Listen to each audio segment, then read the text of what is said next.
Let's talk about the top stories in the world of science and tech this morning.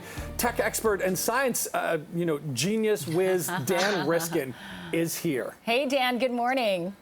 Good morning. Good to see you, Dan. Okay, so do people with high self-esteem get rich, or are just rich people just full of themselves? A big worldly question.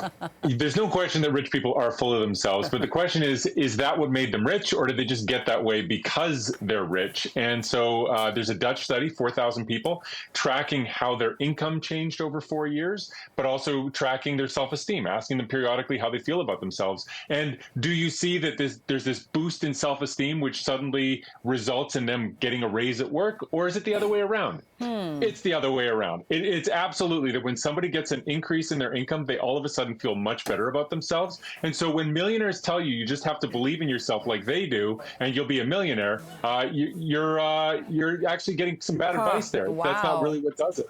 Interesting. Oh, I've always wondered. Interesting. Yeah. So you have to I've always wondered and never experienced. You have to be confident first in order to get rich. That's basically what it is. You need the confidence, but then what you get this the says boost is you can be confident. You can be confident, and it's either going to make you rich or it's not. There are lots of confident people that are not rich. Right. And so this is not the thing that made them rich, but now that they're rich, they're very sure that that's how they got there. Yeah, it's a snowball effect. Yes. We've kind of settled the chicken or the egg situation. Yeah. All right, and next up, Dan, you're going to take us into, I guess, the meta universe of child rearing, because babies learn to imitate their caregivers when they see the caregivers imitate them. Yeah, this is a bit to wrap your head around. It's a little like Inception because it's imitating the act of imitation. Babies at 14 months, if their moms or their caregivers are imitating them like crazy when they're 14 months old, then if you fast forward to 18 months, those babies are going to be doing more imitations of their caregivers. And so they actually see that there's a game of imitating each other, and they play that game. Whether that leads to any cognitive benefit or not is up in the air. That hasn't been settled, but it does really make an interesting point that if you're doing imitations of your baby is actually learning about the imitation game so that they can play it with you later on. So who are they imitating ultimately? That's the question, right? Yeah. Right. Yeah. I mean, ultimately, they have to do a really good both. imitation of an adult because they become an adult and they're just doing the imitation. I mean, you can really wrap your head around this for quite a while. It's Totally, very absolutely. Well, babies clearly have brains, Dan, but scientists have trained an animal without a brain. This is wild. This is cool. This is because really the question is like, what does it take to learn something? You need to have a brain, don't you? Jellyfish don't have brains. They have nerve cells. They have nerve cells distributed all through their tentacles and all through that bell at the top. But they got these jellyfish and they put them in a arena where they changed how opaque the walls were, and the jellyfish had to adapt to it. They had to learn not to bump into walls that were harder to see. And they weren't doing it at first, but then they figured it out and they learned it. And so the scientists are arguing that because they can train a jellyfish that doesn't have a brain, our ancestors may have been learning stuff before we even evolved the brain. And so it really turns the whole idea on its head about how important a brain is to have, and gives some hope for people like my brother the lawyer who his brain was pretty good, but it's not great, and so maybe he can learn tricks too. I feel like I could beat these jellyfish at Jeopardy though. Perhaps. I don't know, maybe it has something to do with the electrons. The Nobel Peace Prize for Physics was just announced, so maybe there's something lots to wrap our head around energy. This morning. Oh, the fascinating universe. They certainly do. All right, CTV science and tech expert Dan Riskin, always a pleasure and fascination chatting with you. We'll talk to you next week. Take care. Dan. Thanks a lot. Go Jays. Well, while draft day is generally thought to be a critical time for teams to build a foundation, there's even more at stake that could severely set teams back if they make the wrong call. So, a new book out today, Draft Day, How Hockey Teams Pick Winners or Get Left Behind, takes an inside look at the forces that are at play. And boy, if you read this book, you realize how many forces there are. Joining us live this morning, Doug McLean, former NHL executive, and Scott Morrison, sports writer. Good to have both of you here this morning. This book really is a deep dive revealing so much about what happens behind the scenes. Doug, did you write this to kind of help explain to the keyboard warriors and the radio call-in shows who question all the calls that GMs make, or what was your idea behind this? I was trying to make myself look good after some of the bad picks I had, so I had to have a way to explain them. Right. So, you know what, it was just an opportunity to talk about, the career of a general manager, what it's like behind the scenes in preparation for the draft, all the things about the draft, and how critical the draft is to team success. Like, going back to 1990, if you don't have at least 10 of your own draft picks, on the team, you typically don't win the Stanley Cup. So the draft is that critical, and we tried to show the ins and outs of it and some funny stories related to it. And you shared the evolution of the draft too, Scott, which has really gone from sort of so random and ragtag to very specifically formulated massive event. Yeah, the first draft in 1963, and a bunch of the players who were drafted never found out about it until years later, shocking. in fact. Yeah. And it was all done behind closed doors, and now it's the huge production that it is. And what was interesting in the evolution is that Sam Pollock, who was general manager of the Canadiens, was the first GM to really understand how important this process was and take advantage of it. What about Ken Dryden? Yeah. Drafted by the Boston Bruins. Yes. And he didn't know about it. And didn't know about it for 10 years. Yeah. And was traded to Montreal right after the draft, but didn't know for 10 years that he had been a Bruin draft pick. Pretty bizarre how it was kept, and today, everything's out. I'll tell you, as a Habs fan, I don't mind that whatsoever at all. But Doug, It worked out pretty well. It worked out pretty well for my team, that's for sure. But let's talk about that role of general manager. And in this market in particular, the Toronto market, Kyle Dubas is now in Pittsburgh, sort of a strange situation that unfolded before kind of free agency began, and Brad Treliving comes in from Calgary. What do you make of this market in particular when it comes to the scrutiny you're under? Yeah, it's really tough. I mean, I did TV here for 8 or 10 years, and I'll tell you what, it is unbelievable to be the general manager of the Toronto Maple Leafs. Like, I was in Columbus 10 years. That was tough enough. I thought, smaller town, but I'm serious. The scrutiny every GM in the league is under. Toronto, a whole nother story, a whole nother level of things that are scrutinized, from trades to drafts and on and on and on. And I think when you read the book, you're going to have a pretty good feel that GMs are heavily involved in the draft, but if the truth was really known, the scouts are the guys that make the picks, and that's what you have to count on. Yeah. And it's a crapshoot. Yes. You can be as well prepared as anyone, but it's a crapshoot because you're dealing with 18-year-old kids, and you don't know how they're going to evolve and grow. I don't get how the guys I picked were great players, and then they didn't become great NHLers. Right? It's the mystery. They're so talented in junior, they score so many goals, etc., and then they just kind of 4 games, 1 game, no games in the NHL. It's really kind of a bizarre scenario. I love that anecdote you said about the one scout who had the guys pull their pants down, keeping their shorts on, but just to see the thickness of their legs, to see how they may develop in the forward years. So, Doug, that idea, that pressure on a GM and everyone, part of it these days comes down to analytics and scouting, and you really get into the divide between that in this book too. Yeah, we really wanted to touch on analytics because it has been, it was bizarre. I phoned 30 coaches and GMs to talk about analytics, and every one of them, to a man, with the exception of Rick Dudley and Brian Burke, said, I'll talk to you about it, I'll tell you what we're doing in analytics, but you can't use my name. You cannot quote me, because if my owner finds out, I'm going to be fired. And then a coach said to me, the day I tell you the truth about analytics is the day I get fired. Yeah. So I thought the chapter was a really fair chapter because I happen to like analytics. I appreciate analytics. It's been a lot of strife in offices, but it's really starting now to become part of the whole package. Well, and I think the divide has been brought closer in that the sense that one side doesn't think it's the be-all and end-all. The eyeballs versus the numbers. Right. They're starting to realize that if you work together, it's a better situation. The personality of the analytics people, the personality of the scouts, key part of working together. Yeah, I mean, and Brian Burke in the book talks about, I can see if it's a block shot, but did he dive head first to block the shot, exactly. or that sort of thing, right? That's sort of part of the rough and tumble of hockey as it is. And for some people who may be watching and thinking, what do you mean by analytics? The comparison a lot of people talk is Moneyball. This is kind of a hockey, not equivalent, but sort of comparison to how analytics and Moneyball versus hockey and all the pressures that go into this. Well, that's sort of how it started. Simon & Schuster contacted me that they want to do something comparable to Moneyball. And I said, well, the analytics part is not as deep in hockey as it was in baseball at that time. So we sort of moved it along, but we showed both the scouting side and the analytics side and how they have to work together.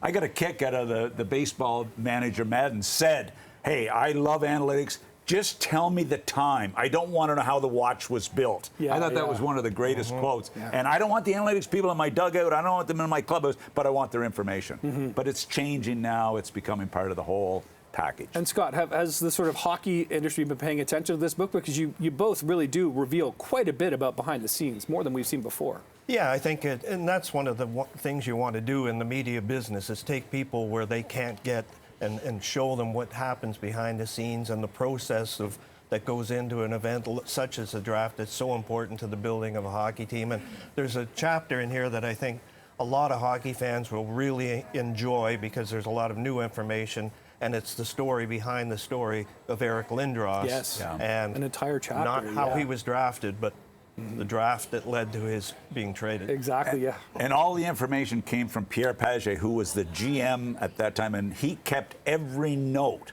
on every offer that was made, which that is is some pretty huge bizarre. insight indeed. Well, listen, Draft Day, how hockey teams pick winners or get left behind. Doug McLean, Scott Morrison. It's a fascinating read. Recommend this for hockey fans indeed. Good to talk to both of you this morning. Thanks so much. Thanks for having us.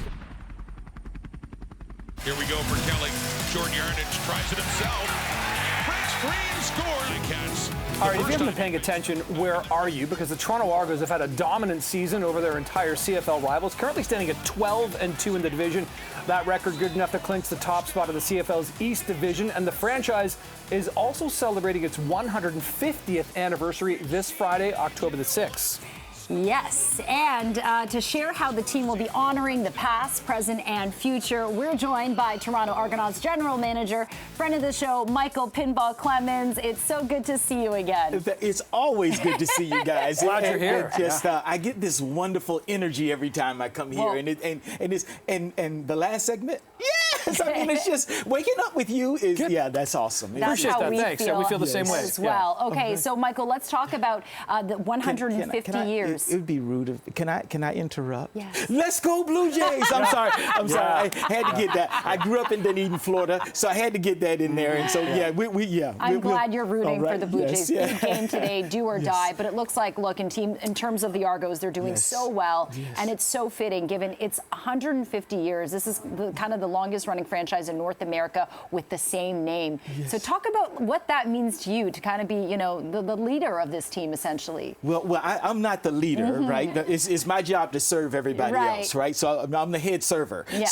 So with that, just the whole kind of concept, the whole dynamic of being around 150 years, it's like it's mind blowing and kind of thinking about. We were originally a rowing club that played rugby during the off season to stay in shape. Right, Wow. and so there were only a few. Other than the war years, there's only a few years that we missed, and it was in the late 1890s when the rowers had pulled muscles, so they couldn't. So there was a couple of seasons back then, and so it's just a tremendous history as you dig in.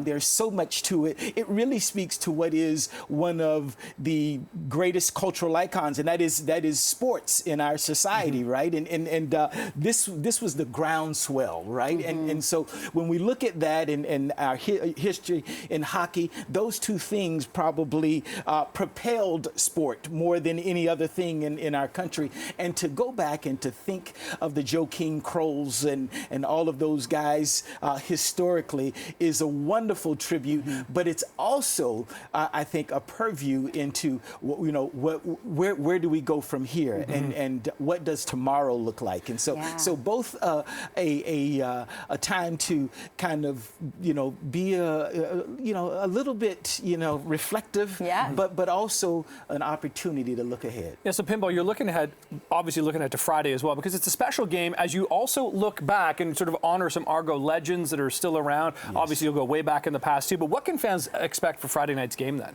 So on Friday night's game, first of all, it is the chance to engage with Condridge Holloway and Ricky Ray and Damon Allen and Rocket Ishmael. Rocket Ishmael. Yeah, the right man in the left. I couldn't believe it. Yeah. Yes.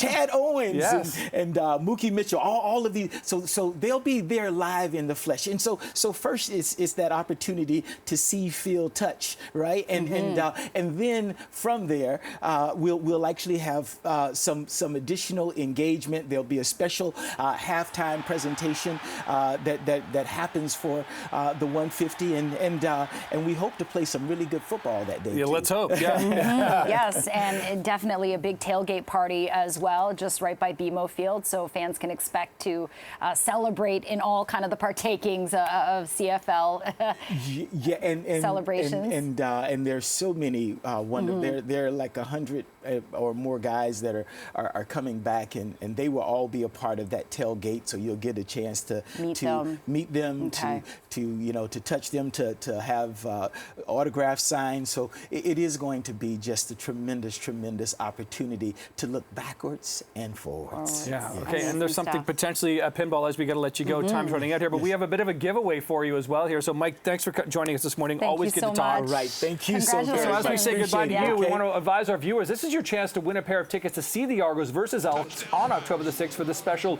150th anniversary game. All you need to do is visit cp24.com/contests or scan the QR code that you see on your screen and enter the code word double blue. Double blue. Good luck if you're playing, and congrats to our Argos.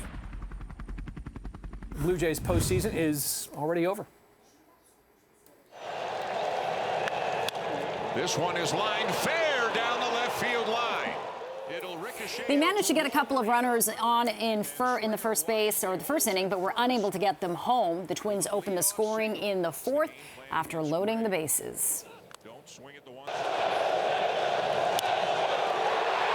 And the Twins added a second run before the inning was over. The Jays did have 9 hits, but 9 hits are one thing, but if you can't get a run across the plate, does it really matter? Okay, so let's reflect on yesterday's game and the season for the Jays. Adam Peddle and Nick Paleog? Paleog. I'm so sorry, Nick. Good try. Happens all the time. Paleog. All right, let's play along here with the Blue Jays Today podcast. All right, Adam, I see you're wearing black. Are you in mourning today? What's the story? Absolutely. I'm actually not even joking. I was telling my girlfriend last night I could not sleep. Wow. I was overthinking, replaying the moments of last night. I'll be honest, I should be going to a funeral. Today's oh, my the day. goodness. Yeah. Okay, and Nick, you're looking a little somber, too. Somber. But when you were watching the game, at what point were you thinking, oh, no, this is not going well? When did you start losing hope? This is really, really very sad to say. Before the game started. Really? Wow. And it's because the issues that we watched in Game 1 were the problems that this Jays team have been dealing with the entire season long, right? Yeah. So you see it in Game 1, you're praying, you're hoping that something will change. It didn't, and we both knew walking into Game 2 what was going to happen, and it played out exactly how we thought it would. Now, Nick, a lot of people are pointing to that decision to pull Barrios out of the game in the fourth inning, despite the fact that he was really pitching well. Even Buck Martinez was calling it out on the broadcast. Is that the biggest issue you saw last night, or was it the base running? Where do you sort of... It was a multitude of errors. I would argue that I think that the manager, John Schneider, probably needs a new set of glasses because clearly they were not working for him yesterday. He did not see at all what Jose Barrios was doing. And that plan to take him out, that was something that was clearly decided before the game had even started. They just said, regardless of what's going on, we are going to take him out. And I think that was a big mistake. Yeah. I agree. Like, look, anyone could do that job. If the analytics department are going to make that decision for the team, and then what are you doing as a manager? Yeah. Right? You got to be able to, again, like Nick said, use your eyes, see what's happening, and make an adjustment mid-game. All of that being said, though, you're never going to win the game if you score 0 runs. That's right. So regardless of who you're pitching, if you don't score at all, it's really not going to matter. Yeah, exactly. Like I tend to call pitchers are like the goaltenders in hockey in terms of how you can prevent scores, but you still need a score. We didn't see a lot of offense yesterday. It's been really streaky. But let's talk about like the base running. Vladdy made a kind of a critical error at second base. I mean, you're a professional baseball player, so what do you think was going through his mind in that moment? Look, he said it in a postgame too. He didn't think that there was even a chance for him to get picked off at second base. Look, I get it. You're really focused on Bo Bichette. He even looked over at him, saying, hey, slow down the moment, which we had a chuckle, during our live stream last night. Because after you got picked off, you don't focus on Bo Bichette. You got to focus on your job, which is you got to know where that shortstop is right behind you. Granted, Carlos Correa, the shortstop of the Minnesota Twins, Gold Glover, really excellent player out there. But you still got to know where he is because your run matters. So what do you think, Nick, Adam, either one of you take this question. Is Schneider coming back? Is he going to be on the bench next year? We have very different opinions on this. Well, Go for it. I do think that really anything is up in the air. This is the first off season that I think we're walking into as Toronto Blue Jays fans where I'm not necessarily excited at what's about to happen. There's going to be a lot of changes that go on with this team. Somebody is probably going to have to take the hit, potentially take the fall for what just transpired. I don't know if it's going to be Schneider. I'm not sure who it's going to be at this point. Potentially the front office. Yes. Someone, though, is going to need to take the blame for being 0-6 right now with the core of Vladimir Guerrero Jr. and Bo Bichette in the postseason. Right. And when you look at that 0-6 record, right, who's the people that have been around for that 0-6 record? Yeah. Who's the people that made this team who it is? You know, it's Ross Atkins, right? You know, so that is an easy scapegoat, right? It's not necessarily his fault, but who's going to take the fall? You had John Schneider sign an extension this offseason, so you don't really want to fire him after you just do that. So it's going to be interesting to see how this all plays out. I mean, that's the thing. You're paying big bucks to guys to sort of perform in these clutch situations, and they, quite candidly, did not do it. Ross Atkins isn't at the plate. Mark Shapiro's not swinging the bat here. So do you think they need to change the structure of the team, or is it they were going up there with a different mentality based on analytics, perhaps, when they're taking swings at pitches? It's so funny because they did. And the entire conversation last season was, well, the pitching and the defense, not good. That's the big problem. Yeah. And credit where credit is due. Ross Atkins and Mark Shapiro, in the entire offseason, they addressed that. Yep. And their plan, ultimately, it did work. The pitching was great. The defense was great. I don't think anybody anticipated the offense to be the way that it was in this season. So I guess you try to go back in that direction, but it's just tough to know the direction that you take right now if you are the front office for this team. Because you're already spending so much money on the team, right? They're right around that that threshold of going into the luxury tax area. So anybody else that you're bringing in, you kind of need a superstar, and that's what they're missing. They're Vladimir Guerrero Jr., Bo Bichette, they're good players. Yeah. But they're not superstar carrying team players that we see around the league, like Ronald Aaron Acuna Jr. Rodgers, maybe, or Like Aaron Rodgers, like Aaron I don't Rodgers. know. I'm a big Green Bay Packers That's fan, so funny you so say yeah. that. Oh, sorry, not Aaron Rodgers. The other one, Judge. Aaron Judge. Aaron Judge. Other New York guy, yeah. But both absolutely, both really good. My bad. That's who I was referring to. Right. But, I was at that game when they played against Tampa Bay and they scored 11. Thank goodness my son was there to witness it too. So we know they have it in them. Yeah, and that's the thing. They're very streaky, like you said. It's inconsistency with runners in scoring position. There really is no explanation. It's just they just can't do it. I don't know if it's a mentality thing. I don't know if it's a hitting coach strategy thing. Whatever it is, they're just not hitting the ball well enough to fall. And they hit the ball hard a lot in that series. Just was not falling. I would also argue that there's been an inability to come up in clutch moments. And just to cycle back to that Guerrero and really put a pin in that whole base running mistake, it is one thing, and it's still a bad thing, to be picked off at second base in game 62 of the regular season on a Wednesday. It is a completely different thing on a full count with your best hitter at the plate, with the best opportunity you've had in the whole game to then get caught sleeping at second base. Not a good look. One run in 18 innings, that's not going to cut it. Listen, I hope the morning period, Nick and Adam, isn't too long for you. Of course, as they say, next season's just around the corner. Appreciate you being here this morning. Thanks so much. Well, today marks National Noodle Day. Yes, that's true. These versatile and universal foods have been enjoyed for about 4,000 years. And three best friends have band together on YouTube to profess their love of food, but also kind of Chinese delicacies and noodles. We're talking noodles, ramen party. Okay, so Edward Leung and Sheldon Ho, welcome to CP24 Breakfast. Your friend Mike couldn't be with us today, but that's okay. You brought the food, you brought the noodles. So today is National Noodle Day, but you guys have your YouTube channel, 1 million followers. Tell us about why you created this show in the first place. Yeah, we created this show to really share our love for food and for. We created this show to really share our love for food and Chinese culture as a whole. Right. And so essentially, I mean, noodles are a very integral part of cuisine and Chinese culture. So we want to share that on our channel. And there's a simplicity to noodles, isn't there? Right? That it's just like you boil some water, you put them in, but you can add so much to it to bring more out of it. That's why we brought you this. Yeah. Yummy, yummy. So what do we have here today, guys? So we have vegetables. Yes. This is called yu cui in Cantonese. Yu cui. This is fish balls. and these are wontons. Nice. So these are shrimp and pork in them. Oh my gosh. It smells so good already. And these are kind of like fixings that you could add. Like my son loves ramen. Christian, if you're watching right now, every day after school, he'll have ramen for dessert. You don't want practice to go. Yeah, I think I might.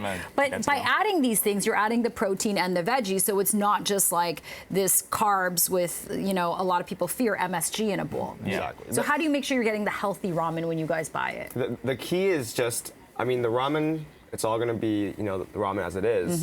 But the key is to add different things into your ramen, to add different flavors, you know, add more to your dish. So that's more than just the basic carbs, as Jennifer said. Exactly. So, okay, talk about some of the other healthy. I know you've got like a secret chili sauce Oh, right on here, top of that one. Right here. This is my mom's chili. Your mom makes it? Chili, yeah. She actually like makes it? Yeah. This is her recipe. I've been making it with her. Oh my God. You try it out after. And so, how long did it take you to build this 1 million followers on YouTube? I mean, you've been doing this for years now. Was it a rapid rise, or was it a slow burn? Almost like, how did it all come about? It was a mixture of rapid rise and slow burn. Like rapid rise and then just slow period in between where you're just kind of figuring out what your voice is going to be, and then a rapid rise again. Yeah, and you guys have done like really fun ramen or noodle challenges with your girlfriends. You've done a competition to see which of your friends would like it, and also a challenge of eating ramen for a whole month. Yeah, I wouldn't recommend that. No? But I do What recommend happened this in there? general. I think when you're eating one thing for a month straight, anything, even no matter how amazing it is, starts to get a blend. That's why you have ramen or noodle day and not noodle month, right? Yeah, that's a really good point. Yeah, exactly. So, how will you be marking Noodle Day beyond appearing here on CP24 Breakfast? Do you have anything special planned for your YouTube channel, or any special video dropping, etc.? I mean, I think we'll have to take a break from the noodle for 30 days. But we've got something special noodle videos coming up in the future, so stay tuned for that. Right. And noodles, there's something cultural about like eating noodles on your birthday, I know, in Chinese culture, because it symbolizes long life, right? Exactly, you don't want to cut the noodles. That's like a faux Oh, really? I hadn't heard that. So anyone's birthday today? No. Not that I'm aware of. Mine was I mean, I'm sure yesterday. it's someone. yours was Happy yesterday. belated. Happy birthday. He's not even eating. Did you eat noodles? Yesterday I ate noodles. I had one long piece of noodle, like one of the really long ones. Yeah.